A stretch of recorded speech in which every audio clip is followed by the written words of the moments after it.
Government has no other end than the preservation of property.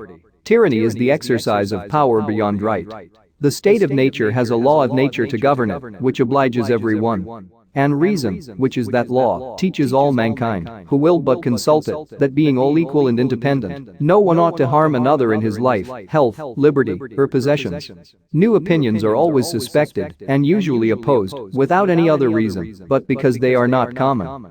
Men being, as has been said, by nature, all free, equal and independent, no one can be put out of this estate, and subjected to the political power of another, without his own consent.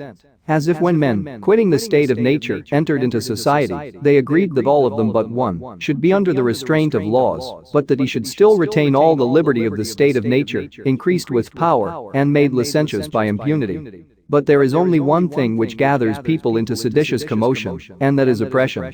The end of law is not to abolish or restrain, but to preserve and enlarge freedom. For in all the states of created beings, capable of laws, where there is no law there is no freedom. The only fence against a world is a thorough knowledge of it. Reading furnishes the mind only with materials of knowledge, it is thinking that makes what we read ours. Education begins the gentleman, but reading, good company and reflection must finish him. A sound mind in a sound body is a short but full description of a happy state in this world. The Indians, whom we call barbarous, observe much more decency and civility in their discourses and conversation, giving one another a fair silent hearing till they have quite done, and then answering them calmly, and without noise or passion. The great question which, in all ages, has disturbed mankind, and brought on them the greatest part of their mischiefs has been, not whether be power in the world, nor whence it came, but who should have it. And because it may be too great a temptation to human frailty, apt to grasp at power, for the same persons, who have the power of making laws, to have also in their hands the power to execute them.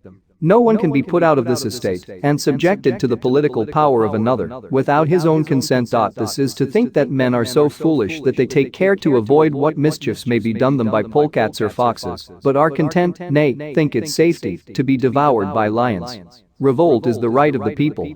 Long discourses and philosophical readings, at best, amaze and confound, but do not instruct children. There is frequently more to be learned from the unexpected questions of a child than the discourses of men. Thus parents, by humoring and cockering them when little, corrupt the principles of nature in their children. Of all the ways whereby children are to be instructed, and their manners formed, the plainest, easiest, and most efficacious, is, to set before their eyes the examples of those things you would have them do, or avoid.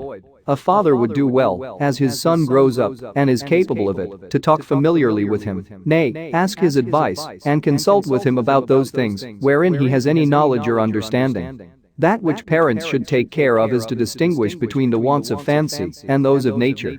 Our business here is not to know all things, but those which concern our conduct. No man's knowledge here can go beyond his experience. So that, in effect, religion, which should most distinguish us from beasts, and ought most peculiarly to elevate us, as rational creatures, above brutes, is that wherein men often appear most irrational, and more senseless than beasts themselves. The Bible is one of the greatest blessings bestowed by God on the children of men. It has God for its author, salvation for its end, and truth without any mixture for its matter. It is all pure, all sincere, nothing too much, nothing wanting. Whosoever will list himself under the banner of Christ must, in the first place and above all things, make war upon his own lusts and vices. As men, we have God for our King, and are under the law of reason. As Christians, we have Jesus the Messiah for our King, and are under the law revealed by him in the gospel. He that denies any of the doctrines that Christ has delivered to be true, denies him to be sent from God, and consequently to be the Messiah, and so ceases to be a Christian. I have always thought the actions of men the best interpreters of their thoughts. The only defense against a world is a thorough knowledge of it. We are like chameleons, we take our hue and the color of our moral character from those who are around us. To love truth for truth's sake is the principal part of human perfection in this world, and the seed plot of all other virtues. To prejudge other men's notions before we have looked into them is not to show their darkness, but to put out our own eyes. Reverie is when ideas float in our mind without reflection or regard of the understanding. Few men think, yet all will have opinions. Hence men's opinions are superficial and confused.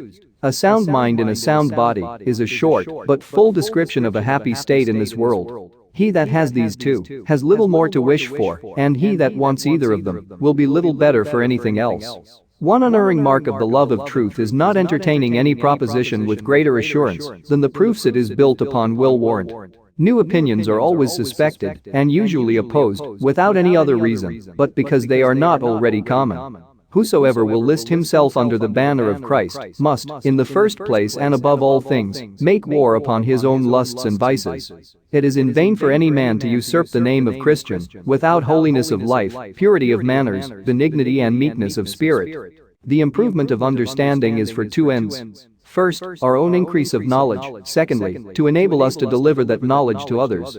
All men are liable to error, and most men are, in many points, by passion or interest, under temptation to it.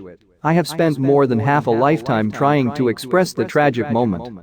Our deeds disguise us. People need endless time to try on their deeds, until each knows the proper deeds for him to do. But every day, every hour, rushes by. There is no time. I attribute the little I know to my not having been ashamed to ask for information, and to my rule of conversing with all descriptions of men on those topics that form their own peculiar professions and pursuits. Anyone reflecting upon the thought he has of the delight which any present or absent thing is apt to produce in him has the idea we call love. The dread of evil is a much more forcible principle of human actions than the prospect of good.